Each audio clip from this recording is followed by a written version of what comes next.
ओ शांति। Good morning. सो आज है international women's day. तो सभी बहनों को बहुत बहुत ग्रीटिंग्स। आज विश्व महिला दिवस दुनिया वाले मना रहे हैं। तो बाबा भी आज के दिन हम बच्चों को बहुत अच्छी अच्छी बातें बताकर पहला लेसन पक्का करा रहे हैं।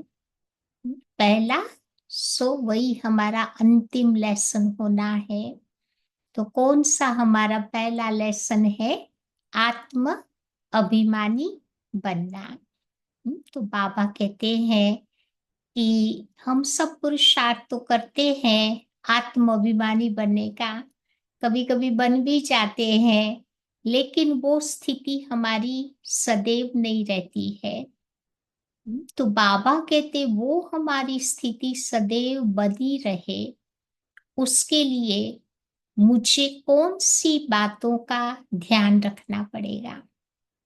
तो 8 बातें आज बाबा उसके लिए पक्की करा रहे हैं। तो पहली बात बाबा बता रहे हैं कि बार बार अपने ओरिजिनल स्वरूप, जो हमारा स्व स्वरूप है, उसको हम याद करते जावे।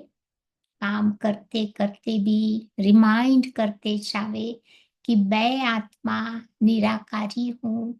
मैं आत्मा इस शरीर के द्वारा ये कर्म कर रही हूँ। मैं आत्मा इस माइक के द्वारा बोल रही हूँ, इन कानों के द्वारा सुन रही हूँ।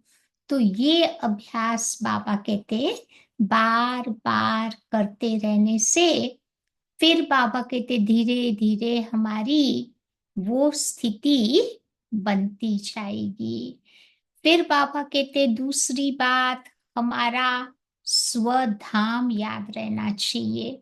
ओरिजिनल घर कि हकीकत में हम आत्माएं कहाँ से इस धरती पर आई है।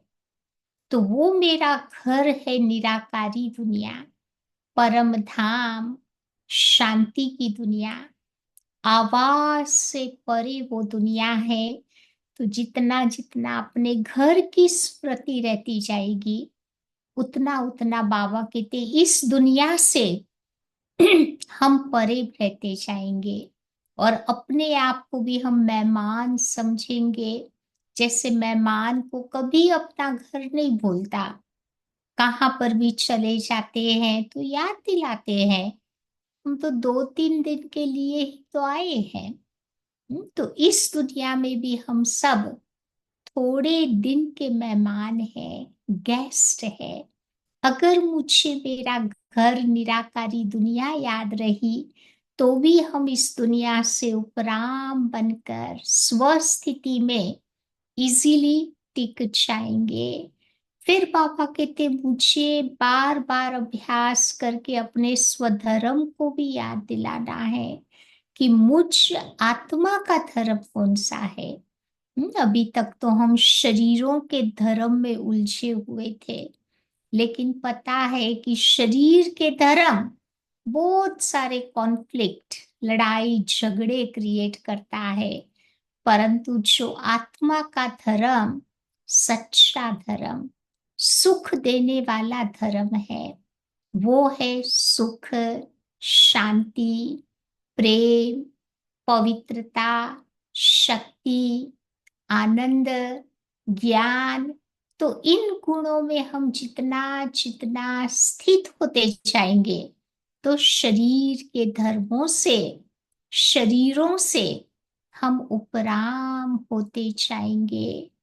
फिर पापा कहते चौथी बात है अपने स्व पिता की स्मृति, ओरिजिनल फादर। शरीर के पिता तो हर जन्म में हमें नए नए मिलते हैं, लेकिन आत्मा का पिता हमेशा एक ही रहता है। तो उस पिता को जब हम पहचान लेते हैं, तो बाबा के साथ मेरा कनेक्शन जुट जाता है और वो कनेक्शन के कारण आत्मा में शक्ति, आती जाती है। जैसे कार में भी बैटरी को चार्ज करना है तो कनेक्शन को पहले देखते हैं ना, कि भाई उसका कनेक्शन ठीक होना चाहिए। थोड़ा भी लूज होगा तो बैटरी चार्ज नहीं होती है। तो ऐसे मुझे बार बार अपना कनेक्शन चेक करना है कि मेरा बाबा के साथ एक्यूरेट कनेक्शन है, मेरा बाबा के साथ डायरेक्ट कनेक्शन है, कोई लूज वायर तो नहीं है। अगर है तो उसे ठीक कर देना है। तो हमारी देही अभिमानी अवस्था बनती जाएगी। फिर बाबा कहते हैं कि बार बार अपने स्वराज्य को हम याद दिलाए। आत्मा का राज्य कहो या भविष्य का राज्य। अभी आत्मा राजा है, इन कर्मेंद्रियों के पर राज कर रही है। तो जितना जितना हम स्वराज्य अधिकारी बनते जाएंगे, उतना उतना भविष्य में विश्व राज्य अधिकारी बन जाएंगे। तो ये स्वराज्य की स्मृति भी आत्मा को देही अभिमानी बना देगी। फिर बाबा कहते संगम युग में मुझे बार बार याद दिलाना है कि मेरे स्व कर्म कौन से है। बाबा ने हमें कर्मों की गुह्य गति समझा दी है। कर्म, अकर्म, विकर्म की गति। तो थ्रू आउट साइकिल में तो हमारे से इतने अच्छे कर्म नहीं हुए। संगम युग ही एक ऐसा युग है जिसमें बाबा कहते कमाने का युग है, जिसको हम कहे जमा करने का युग है। तो जितना जितना मेरा जमा का खाता बढ़ता जाएगा, उतना उतना बाबा कहते हैं संगम युग में आत्मा सब चीजों से उपराम होती जाएगी। तो अब मुझे श्रेष्ठ कर्म करने की प्रेरणा संगम युग में बाबा दे रहे हैं, ताकि हमारे कोई कर्म विकर्म नहीं बने, अच्छे कर्म बन जावे, सुकर्म बन जावे। तो ये गुह्य गति बाबा हमें इस समय समझा रहे हैं। फिर बाबा कहते हैं छठी बात है स्वलक्ष्य। बार बार अपने आप को याद दिलाते रहे कि हम आत्माएं बाबा के पास किस लिए आई है। तो बाबा के पास हम आए हैं लक्ष्मी नारायण जैसा बनने के लिए। बाबा के पास अभी हम आए हैं कर्मातीत बनने के लिए, फरिश्ता बनने के लिए। तो लक्ष्य जितना जितना मेरे सामने क्लियर होगा, उतना उतना स्वलक्षण वो आते जाएंगे। तो आठवीं बात है स्वलक्षण, क्वालिफिकेशंस, वो हमारे जीवन में दिखाई देगी। क्योंकि इंसान जो सोचता है वैसा बन जाता है। तो अगर हम बार बार अपने आप को याद दिलाए कि मैं आत्मा फरिश्ता हूँ, फरिश्ता हूँ, तो वो स्मृति हमें वैसा बना देगी। जैसे कई बार बाबा मुरली में सुनाते हैं ना कि एक व्यक्ति था, उसको बोला तुम भैंस हो, भैंस हो। तो वो सोचते सोचते भैंस बन गया। एक साइकोलॉजिकल इफेक्ट है। इंसान जो सोचता है वो बन जाता है। तो इसीलिए बाबा ने हम बच्चों को कितना ऊंचा लक्ष्य दिया है। वो लक्ष्य है लक्ष्मी नारायण बनना, फरिश्ता बनना। तो बार बार अपने आप को ये लक्ष्य की स्मृति दिलाते रहे, तो भी बाबा कहते हमारे लिए देही अभिमानी बनना सहज हो जाएगा। तो आज बाबा थ्रू आउट मुरली में पहला पाठ पक्का करा रहे हैं। और ऐसा पुरुषार्थ करने वाले देही अभिमानी बच्चे होंगे, उनके जीवन में कौन कौन सी क्वालिफिकेशंस हमें दिखाई देगी, वो भी आज बाबा समझा रहे हैं। तो आइए सुनते हैं आज की बाबा की मुरली है 8 मार्च की।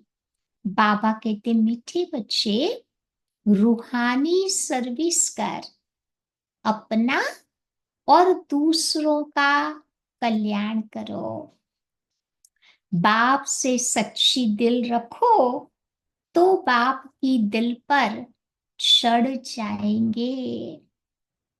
आज का प्रश्न है, देही अभिमानी बनने की मेहनत कौन कर सकते हैं? देही अभिमानी की निशानियां सुनाओ। ऐसे बच्चों में कौन सी बातें देखने को मिलेगी? तो दो बातें आज पापा समझा रहे हैं। देही अभिमानी कैसे बनते हैं और उनकी निशानियां। तो बाबा कहते जिनका पढ़ाई से और बाप से अटूट प्यार है, वो देही अभिमानी बनने की मेहनत कर सकते हैं। उसकी विधि हमने देखी। तो बाबा कहते हैं ये मेहनत थोड़ी करनी पड़ेगी। ऐसे देही अभिमानी बच्चे, उनके जीवन में क्या धारणा होगी? तो वो बड़े शीतल होंगे, किसी से भी अधिक बात नहीं करेंगे। काम से काम ज्यादा बात नहीं करेंगे। उनका बाबा के साथ लव होगा। उनकी चलन बड़ी रॉयल होगी और उन्हें नशा रहता है। कौन सा नशा रहता है? कि भगवान हमें पढ़ाते हैं, हम उनके बच्चे हैं। भगवान बैठ के हमें पढ़ाता है और हम है भगवान के बच्चे। ऑर्डिनरी नहीं है। कल भी बाबा ने याद दिलाया था ना, ईश्वरीय बच्चे, वेरी लवली बच्चे। तो वो बच्चे सदा सुखदाई होंगे, सबको सुख देने वाले। हर कदम श्रीमत पर वो उठाएंगे। ओम शांति। बच्चों को सर्विस समाचार भी सुनना चाहिए। फिर मुख्य मुख्य जो महारथी सर्विसेबल है, उन्हों को राय निकालनी चाहिए। बाबा जानते हैं सर्विसेबल बच्चों का ही विचार सागर मंथन चलेगा। मेले व प्रदर्शनी की ओपनिंग किससे कराए? क्या क्या पॉइंट्स किसी को समझानी है? शंकराचार्य आदि अगर तुम्हारी इस बात को समझ गए तो कहेंगे कि यहाँ की नॉलेज बहुत ऊंची है। आजकल के साधु सन्यासी है ना, उनको बहुत अहंकार रहता है अपने ज्ञान का। तो बाबा कहते अगर वो समझ गए बाबा की बातों को, तो फिर बाबा कहेंगे, वो महिमा करेंगे कि तुम्हारा ज्ञान बहुत ऊंचा है। इन्हों को पढ़ाने वाला कोई तीखा दिखता है। तो भगवान पढ़ाते हैं वो तो मानेंगे नहीं। तो प्रदर्शनी आदि का उद्घाटन करने जो आते हैं, उनको क्या क्या समझाते हैं? वो सब समाचार सबको बताना चाहिए। जैसे गंगे ने शंकराचार्य को समझाया। हमारी एक गंगे दादी थी, वो रहती थी इलाहाबाद में।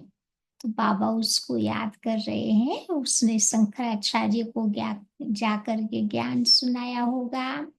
तो ऐसे ऐसे सर्विसेबल बच्चे बाबा की दिल पर चढ़ते हैं। यूं तो स्थूल सर्विस भी है, परंतु बाबा का अटेंशन रूहानी सर्विस पर जाएगा, जो बहुतों का कल्याण करते हैं। बल कल्याण तो हर बात में है। बच्चे ब्रह्मा भोजन बनाते हैं, उसमें भी कितना कल्याण होता। बाबा की याद में बनाकर किसी को खवाओ ना, तो कितनी दुआएं मिलती है। तो बाबा कहते उसमें भी बहुत कल्याण होता। लेकिन उसमें योग युक्त होकर के बनाना है। योग युक्त होकर के बनाया तो बाबा कहते बहुत कल्याण हो जाएगा।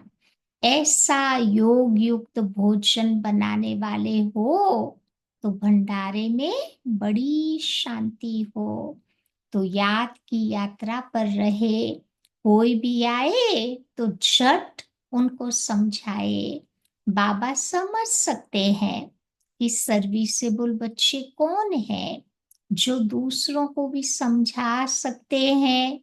उन्हों को ही अक्सर करके सर्विस पर भी बुलाते रहते हैं। तो सर्विस करने वाले बच्चे बाबा की दिल पर चढ़े रहते हैं। बाबा का अटेंशन सारा सर्विसेबल बच्चों की तरफ ही जाता। कई तो सन्मुख मुरली सुनते हुए भी कुछ भी समझ नहीं सकते, धारणा नहीं होती, क्योंकि आधा कल्प के देह अभिमान की कड़ी बीमारी लगी हुई है। उसको मिटाने के लिए बहुत थोड़े हैं जो अच्छी तरह से पुरुषार्थ करते हैं। बहुतों से देही अभिमानी बनने की मेहनत पहुंचती नहीं है। बाबा समझाते हैं कि बच्चे, देही अभिमानी बनना बड़ी मेहनत है। बल कोई चार्ट भी बेच देते हैं, परंतु पूरा पूरा नहीं बेचते। कई बच्चे है ना, बताते हैं ना बाबा को कि ये पुरुषार्थ कर रहे हैं, पुरुषार्थ का चार्ट बेचते हैं, लेकिन एक्यूरेट नहीं बताते। फिर भी कुछ अटेंशन तो रहता है। देही अभिमानी बनने का टेंशन बहुतों का कम रहता। तो देही अभिमानी बच्चे बड़े शीतल होंगे। वो इतना जास्ती बातचीत नहीं करेंगे। उन्हों का बाबा से लव ऐसा होगा जो बात मत पूछो। तो आत्मा को इतनी खुशी होनी चाहिए जो कभी कोई मनुष्य को न हो। इन लक्ष्मी नारायण को तो ज्ञान है नहीं, ज्ञान तुम बच्चों को है। क्योंकि लक्ष्मी नारायण न बाबा को जानते, न कर्म की थ्योरी जानते, न साइकिल को जानते। तो ज्ञान बाबा कहते तुम बच्चों को है, जिनको भगवान बैठ पढ़ाते। तो भगवान हमको पढ़ाते। ये नशा भी तुम्हारे में कोई एक दो को रहता है। वो नशा हो तो बाबा की याद में रहे, जिनको देही अभिमानी कहा जाता। परंतु बच्चों में वो नशा चढ़ता नहीं। बाबा चढ़ाता तो है, लेकिन बाबा कहते वो नशा जितना चढ़ना चाहिए उतना नहीं चढ़ता, फिर उतर भी जाता है। याद में रहने वाले की चलन बड़ी अच्छी और रॉयल होगी। हम भगवान के बच्चे हैं, इसीलिए तो गायन है। हमारा भागवत में गायन है कि अति इंद्रिय सुख गोप गोपियों से पूछो। जो देही अभिमानी होकर बाबा को याद करते हैं।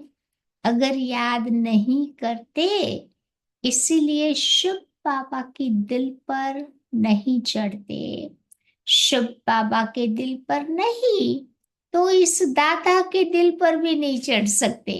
दोनों का कनेक्शन है ना। अगर बाबा के प्यारे बन जाए तो ब्रह्मा बाबा के भी प्यारे बन सकते। उनके दिल पर होंगे तो जरूर इनके दिल पर भी होंगे। तो बाबा हरेक को जानते हैं। बच्चे खुद भी समझते हैं ना कि हम क्या क्या सर्विस करते हैं। हमारे हर बच्चे का अपना तो मालूम होता है ना कि हम क्या क्या सेवा करते हैं। तो सर्विस का शौक बच्चों में बहुत होना चाहिए। कोई को सेंटर जमाने का भी शौक रहता, कोई को चित्र बनाने का शौक रहता। तो बाबा भी कहते हैं कि मुझे ज्ञानी तू आत्मा बच्चे प्यारे लगते हैं, जो बाबा की याद में रहते हैं, जो सर्विस करने के लिए हतकते रहते हैं, उतना उमंग उत्साह जिनके अंदर होता है सेवा का।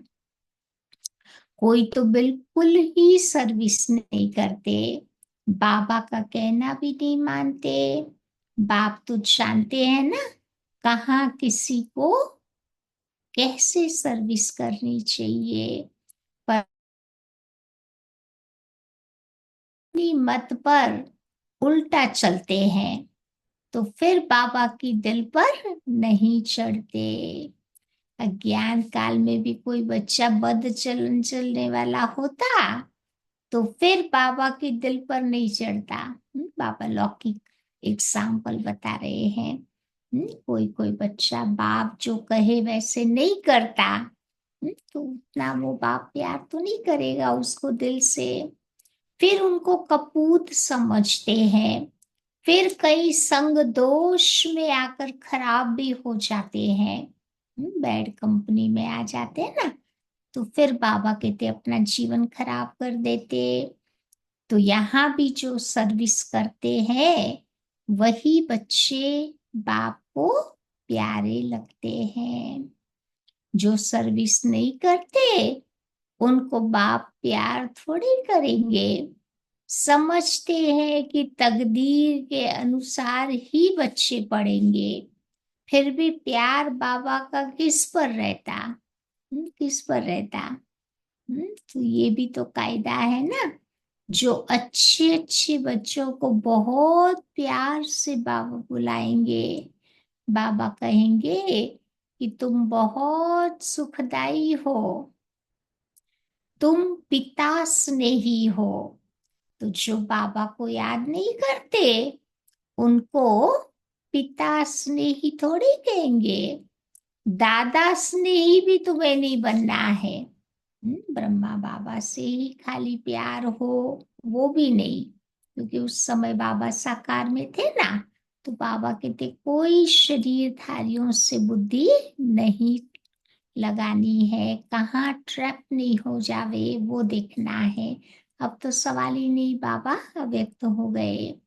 तो बाबा कहते तुम्हें स्नेही बनना है बाप से। जो बाप का स्नेही होगा उनका बोल चाल बड़ा मीठा और सुंदर रहेगा। विवेक भी ऐसे कहता है ना कि बल टाइम है, परंतु शरीर पर कोई भरोसा थोड़ी है। आजकल तो बैठे बैठे एक्सीडेंट हो जाते हैं, बैठे बैठे हार्ट फेल हो जाते हैं। कल समाचार मिला, हमारे फीजी की एक बहन जो रोज ऑनलाइन आती थी, शायद आपने उसका नाम सुना होगा, कृष्णा बहन, फीजी की। तो खाली 2 दिन थोड़ा बुखार आया, पेट में दर्द हुआ और कल समाचार मिला कि उसने शरीर छोड़ दिया। जो वेलिंगटन में भी आके रही हुई थी, इतनी उम्र भी उसकी नहीं थी। तो बाबा कहते देखो शरीर पर कोई भरोसा नहीं। बाय द टाइम डॉक्टर आया, डॉक्टर ने बोल दिया शी इज नो मोर। बहुत एक्टिव माता थी, खाना बनाने में, डेकोरेशन करने में, सब चीजें अच्छी तरह सेट करने में बहुत उमंग उत्साह वाली वो माता थी। तो कल उसने ऐसे अचानक आफ्टरनून में शरीर छोड़ा। तो लास्ट में हम लोग थोड़ा उसके लिए भी योग करेंगे। उसके सारे बच्चे ऑस्ट्रेलिया में है, वो के अचानक, इसीलिए बाबा कहते तुम्हारे श्वास पर कोई भरोसा नहीं है। कभी भी कुछ भी शरीर को हो सकता है। इसीलिए जो टाइम बाबा हम बच्चों को देता है ना, उसको हमें सफल कर लेना है। तो फिर बाद में पश्चाताप नहीं होगा। नेचुरल कैलमिटीज की भी अभी प्रैक्टिस हो रही है। बिना टाइम बरसात पड़ने से कितना नुकसान कर देती। तो ये दुनिया ही देखो बच्चे दुख देने वाली है। बाबा भी ऐसे समय पर आते हैं जबकि महान दुख है, रक्त की नदियां भी बहनी है। तो कोशिश करना चाहिए कि हम अपना पुरुषार्थ कर 21 जन्मों का कल्याण तो कर लेवे। बहुतों में अपना कल्याण करने का फुर्ना भी दिखाई नहीं पड़ता। बाबा यहाँ बैठ मुरली चलाते हैं तो भी बाबा की बुद्धि सर्विसेबल बच्चों के तरफ ही रहती। अब शंकराचार्य को प्रदर्शनी में बुलाया है, नहीं तो ये लोग ऐसे कहाँ जाते नहीं है।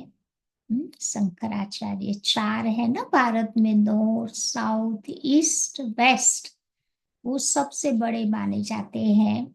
वो बड़े घमंड से रहते हैं, तो उन्हों को भी तुम्हें मान देना पड़े। एक शंकराचार्य आए थे मधुबन में। तो मधुबन में अपने चेलों के साथ आए थे। वो अपनी गद्दी पर भी नहीं बैठे, उनका अपना चांदी का सिंहासन था। वो सिंहासन लेकर के आए थे तो वो उसी के पर ही बैठता था। वही गंगा जल ही पीता था, अपना पानी भी लेके आया था। और खाना भी हमारा नहीं खावे, उसके चेले जो बनाते थे वही खाता था।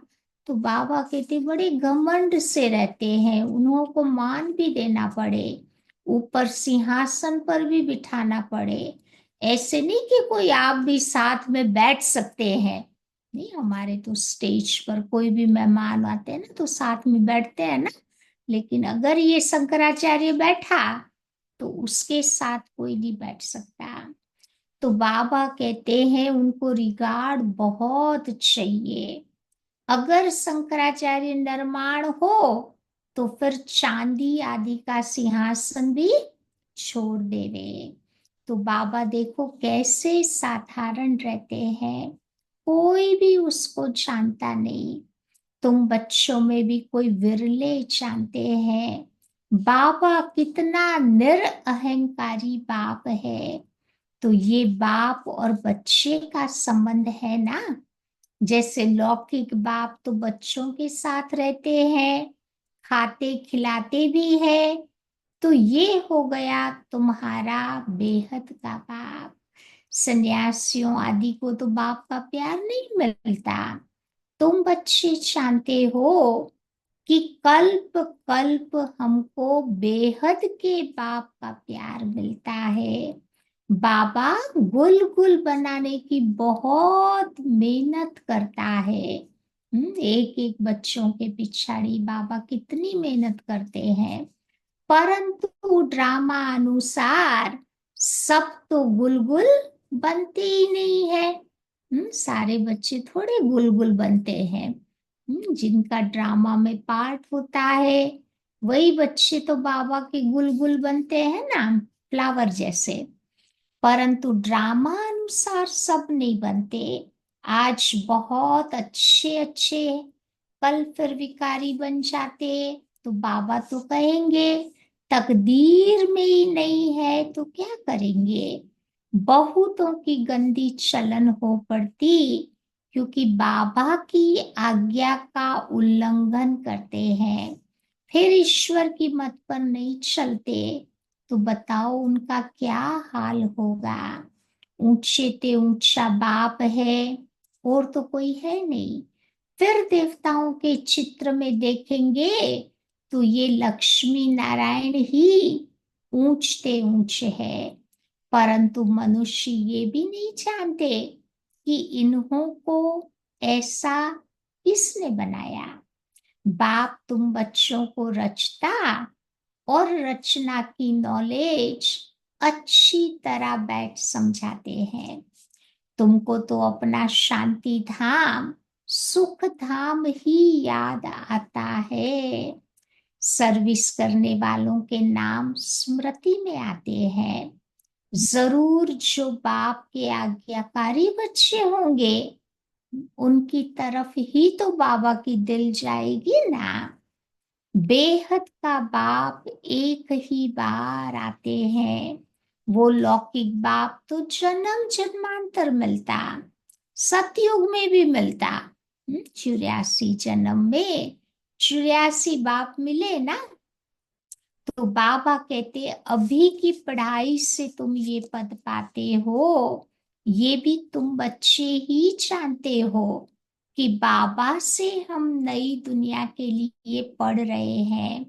तो ये बुद्धि में याद रहना चाहिए। देखो कभी कभी अनायास कोई आ जाते हैं तो बाबा झट ही उनको वहां नॉलेज देने लग पड़ेंगे। बेहद के बाप को तो जानते हो ना। बाबा आए ही है पुरानी दुनिया को नई बनाने के लिए, राजयोग सिखलाते हैं। भारतवासियों को ही तो सिखलाना है। भारत ही तो स्वर्ग था जहां इन देवी देवताओं का राज्य था। अभी तो नर्क है, नर्क से फिर स्वर्ग बाबा ही बनाएंगे। ऐसी ऐसी मुख्य बातें याद कर, कोई भी आए तो उनको बैठकर तुम बच्चे समझाओ तो कितना खुश हो जाएंगे। सिर्फ बोलो कि बाबा आया हुआ है। ये वही महाभारत लड़ाई है जो गीता में गाई हुई है। तो गीता का भगवान आया था, गीता सुनाई थी। किस लिए? किस लिए गीता सुनाई थी बाबा ने? तो मनुष्य को देवता बनाने। तो बाबा सिर्फ कहते हैं कि बच्चे मुझ बाप को और वर्षे को याद करो। ये तो दुख धाम है। इतना भी बुद्धि में याद रहे तो भी खुशी का पारा चढ़ा रहे। हम आत्मा बाबा के साथ जाने वाली है। कहाँ जाएंगे? पहले शांति धाम में, फिर वहां से पाठ बचाने पहले पहले हम ही सुख धाम में आएंगे। जैसे कॉलेज में पढ़ते हैं ना तो समझते हैं। क्या समझते हैं? कि हम पढ़ करके ये बनेंगे। कोई डॉक्टर बनता, कोई बैरिस्टर बनता, कोई इंजीनियर बनता। तो नशा तो रहता है ना। तो बाबा भी कहते हैं कोई बैरिस्टर बनता, कोई सुपरिटेंडेंट बनेंगे, फिर सोचते हैं इतना इतना पैसा कमाएंगे तो खुशी का पारा उनका चढ़ा हुआ रहेगा। तो तुम बच्चों को भी ये खुशी रहनी चाहिए कि हम बेहद के बाप से ये वर्षा पाते हैं।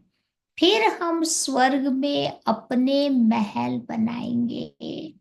सारा दिन बुद्धि में ये चिंतन चलता रहे तो अंदर में खुशी रहेगी। अपना और दूसरों का कल्याण भी करे। जिन बच्चों के पास ज्ञान धन है उनका फर्ज है। कौन सा फर्ज है? उसका दान करना। अगर धन है दान नहीं करते तो फिर बाबा कहते उसको कहा जाता है, क्या कहेंगे? मनहूस। कंजूस कहते हैं ना गुजराती में, माइसर। उनके पास धन होते भी जैसे कि है ही नहीं। क्योंकि धन की भी वो ना कहते ना वो होनी चाहिए। कांस्टेंट मूव होते रहना चाहिए। पड़ा पड़ा वो स्टाइल हो जाता है। कोई भी चीज पड़ी पड़ी स्टाइल हो जाती है ना। जितना बाबा कहते उसको यूज करते ना उतना आता भी जाता है। अब कोई कोई के लिए ख्याल आता है कि ये बच्चा शायद टूट पड़ेगा। बाबा तो हर बच्चे की जन्म पत्री जानता है ना। कोई कोई बाबा के मजबूत बच्चे होते हैं, निश्चय बुद्धि। तो कोई कोई संशय बुद्धि भी होते हैं ना। तो बाबा कहते बाबा को भी ख्याल रहता है कि ये शायद टूट पड़े, क्योंकि उसके सरकमटेंसेस ही ऐसे हैं। देह का अहंकार बहुत चढ़ा हुआ है। ज्ञान में भी आप देखो ना कितना ईगो। कईयों का तो इतना ईगो दिखाई देता है। उसको निकालने का बाबा कहते पुरुषार्थ करना चाहिए। कई बाबा के बच्चे हैं नहीं, जैसे सुनाना ही पसंद करते हैं, ज्ञान बैठ के कभी सुनेंगे नहीं। तो बाबा कहते हैं कि ये अहंकार को समझना पड़ेगा, नहीं तो वही पतन का कारण बन जाएगा। बाबा कहते हैं ना, पहले पहले हम स्टूडेंट्स हैं, कोई टीचर नहीं, एक सुप्रीम बाबा ही हमारा टीचर है। तो ये बात बाबा कहते हैं, अंदर गोद गोद के पक्की करनी है। तो स्टूडेंट लाइफ जब एक साथ बैठ के बाबा की मुरली सुनते हैं ना, तब हमारा अहंकार मेल्ट होता है। तब लगता है कि हम स्टूडेंट हैं। और स्टूडेंट्स की पहली निशानी होती है नम्रता, झुक झुक कर चलने वाला। तो बाबा कहते ये अहंकार को समझना है। तो बाबा कहते बहुत बच्चों में देह का अहंकार बहुत चढ़ा हुआ है, कोई भी समय वो हाथ छोड़ देगा और जाकर अपने घर में ही रहेगा। अहंकार बाबा कहते ये काम कराता है। बल मुरली अच्छी चलाते, परंतु देह का अहंकार भी बहुत है। थोड़ा भी बाबा सावधानी देंगे तो झट टूट पड़ेंगे। नहीं तो देखो बच्चे, तुम्हारा ही तो गायन है ना, चाहे प्यार करो चाहे ठुकराओ, लेकिन आपका दर कभी नहीं छोड़ेंगे। तो यहाँ बाबा तुम बच्चों को राइट बातें बताता है, तो भी दे अहंकारी को गुस्सा चढ़ जाता है। क्योंकि सेंसिटिव पॉइंट पर हीट होता है ना, पूरी गुस्सा चढ़ जाता है। तो ऐसे ऐसे बच्चे भी बाबा के पास है। कोई कोई बच्चे तो अंदर में बहुत शुक्रिया मानते हैं, और कोई कोई अंदर ही अंदर जल मरते हैं। ईर्ष्या एक ऐसी चीज है ना, बाबा कहते वो अग्नि का काम करती है, खुद तो जलता ही है, दूसरों को भी वो जलाता है। तो माया का देह अभिमान बच्चों में बहुत है। कई ऐसे भी बच्चे हैं जो बिल्कुल बाबा की मुरली सुनते ही नहीं है, और कोई कोई ऐसे बच्चे भी हैं जो मुरली बिगर रह भी नहीं सकते। अब मुरली नहीं पढ़ते हैं तो ये तो अपनी हट हो गई, खुद की जिद हो गई ना। तभी तो बाबा कहते हैं ना, जिद्दी जो होता है वो रिद्धि सिद्धि प्रसिद्धि को कभी जीवन में प्राप्त नहीं कर सकता। कई ऐसे भी सोचते हैं हमारे में तो बहुत ज्ञान है और तो कोई कुछ भी नहीं है। अपने को ऊंचा समझते हैं, दूसरों को नीचा समझते हैं। तो बाबा कहते हैं कि जहाँ शंकराचार्य आदि प्रदर्शनी में आते हैं तो अच्छी सेवा हो जाती, वो समाचार भी सबको भेजना चाहिए, तो सबको मालूम पड़े कि ऐसी ऐसी सर्विस के लिए जिनको ख्यालात आते हैं उनको बाबा सर्विसेबल बच्चा समझते। सर्विस करने में तुम बच्चों को कभी थकना नहीं चाहिए। ये तो बहुतों का कल्याण करना है, बाबा को तो यही होना रहता, सबको ये नॉलेज मिले, बच्चों की उन्नति हो। रोज मुरली में बाबा समझाते रहते हैं, ये है रूहानी सर्विस मुख्य। सुनना भी है तो साथ साथ सुनाना भी है। शौक होना चाहिए, बैज लेकर के रोज मंदिरों में जाकर के समझाओ कि ये लक्ष्मी नारायण ऐसा कैसे बने, फिर कहाँ गए, कैसे राज्य भाग्य पाया। मंदिर के दर पर जाकर बैठ जाओ, कोई भी आए तो बोलो ये लक्ष्मी नारायण कौन है, कब इन्हों को भारत में राज्य था। हनुमान भी तो जुत्तियों में जाकर के बैठता था ना, तो उनका भी ये रहस्य है, तरस पड़ता है। तो आज बाबा तुम बच्चों को सर्विस की युक्तियां बतलाता है। कोई मुश्किल अमल में लाते, सर्विस तो बहुत है। तुम्हारा काम है अंधों की लाठी बनना। ज्ञान के नेत्र जिनके पास नहीं है उनको देना। जो सर्विस नहीं करते, बुद्धि साफ नहीं है, तो फिर धारणा भी नहीं होती। तुम ये ज्ञान रत्नों का दान करते हो। कोई भी शाहूकार आए तो बोलो, हम आपको ये सौगात देते हैं। इनका अर्थ भी आपको समझाते हैं। तो इन बैजिस का बाबा को बहुत कदर रहता है।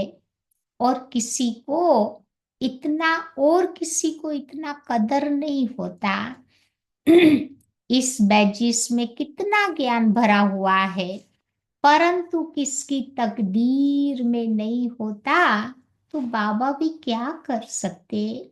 बाबा और पढ़ाई को छोड़ना, ये तो बड़े ते बड़ा अपघात है। समझा आज बाबा क्या बोल रहे हैं। बाबा को और पढ़ाई को छोड़ देना, ये बड़े ते बड़ा अपघात है, सुसाइड।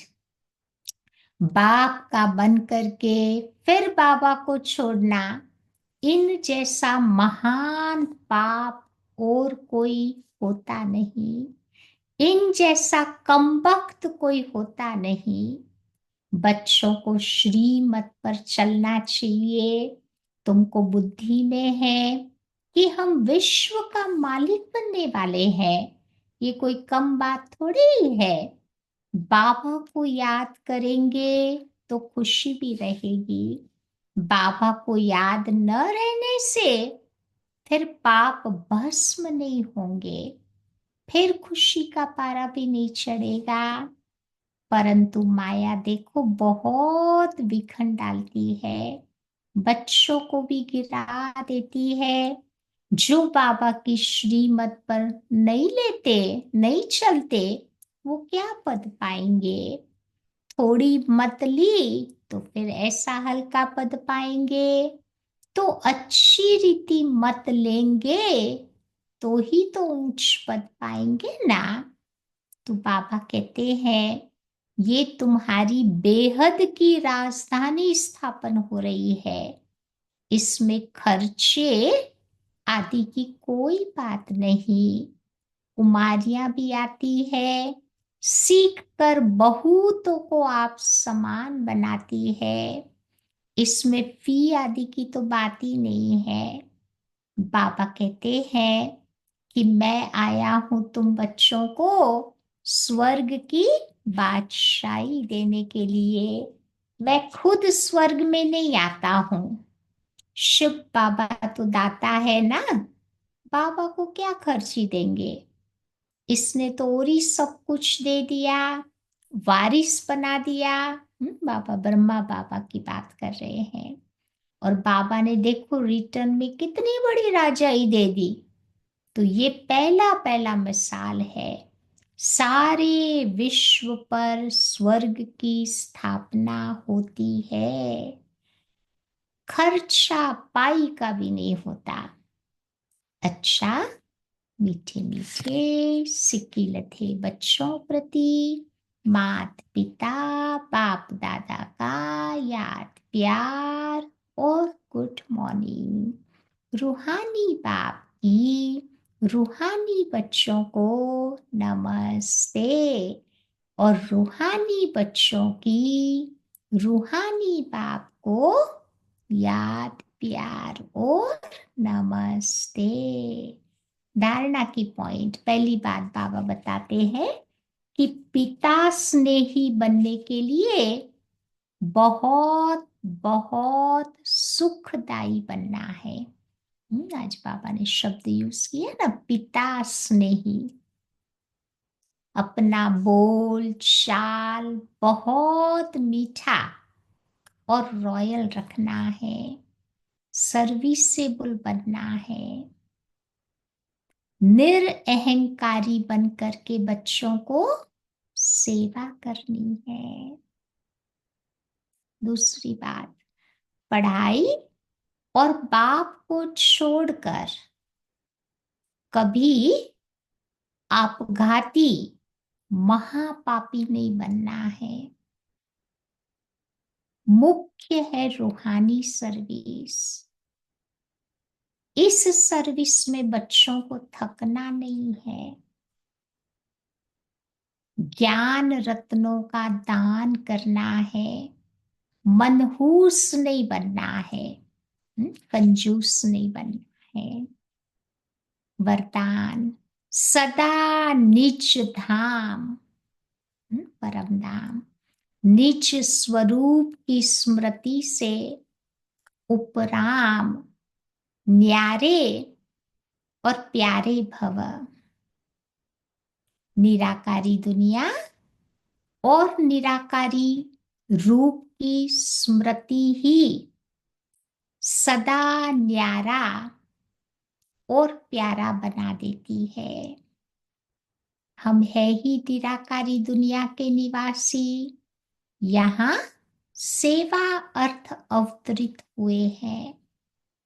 हम इस मृत्यु लोक के नहीं हैं, लेकिन हम अवतार हैं। सिर्फ ये छोटी सी बात याद रहे तो उपराम हो जाएंगे। कौन सी छोटी सी बात? कि हम अवतार है, एंसेस्टर्स। ये याद रहा तो भी बाबा कहते हैं सबसे उपराम हो जाएंगे। जो अवतार न समझ गृहस्थी समझते हैं, तो गृहस्थी की गाड़ी फिर कीचड़ में फंसी रहती है। गृहस्थी है ही बोझ की स्थिति, और अवतार बिल्कुल हल्का होता। तो अवतार समझने से अपना निजी धाम, निजी स्वरूप याद रहेगा और उपराम हो जाएंगे। स्लोगन है, ब्राह्मण वो है जो शुद्धि और विधि पूर्वक हर कार्य करे। शुद्धि और विधि पूर्वक। भक्ति में तो ऐसे वैसे करके पूरा कर देते थे ना काम। अभी बाबा कहते ऐसे नहीं करना है। सब कुछ अच्छी तरह प्यार से विधि पूर्वक करना है तो सिद्धि मिलती है। आज का व्यक्ति इशारा है, जो निर्माण होता है वही नव निर्माण कर सकता है। शुभ भावना व शुभ कामना का बीज ही है निमित्त भाव, निर्माण भाव। हद का मान नहीं, लेकिन निर्माण। अब अपने जीवन में सत्यता और सभ्यता के संस्कार धारण करो। यदि न चाहते हुए भी कभी क्रोध या चिड़चिड़ापन आ जाए तो दिल से कहो। कभी कभी क्रोध आ जाता है ना, क्रोध नहीं तो चिड़चिड़ापन आ जाता है। तो उस समय बाबा कहते दिल से कहो। क्या कहेंगे? मीठा बाबा। तो फिर एक्स्ट्रा मदद मिल जाएगी। फिर बाबा मदद करेगा और हमारा वो जो गुस्सा है वो दूर हो जाएगा। समझा? तो ये थी आज की बाबा की प्यारी सी मुरली। बाकी आज शाम को वेलिंगटन में बाबा के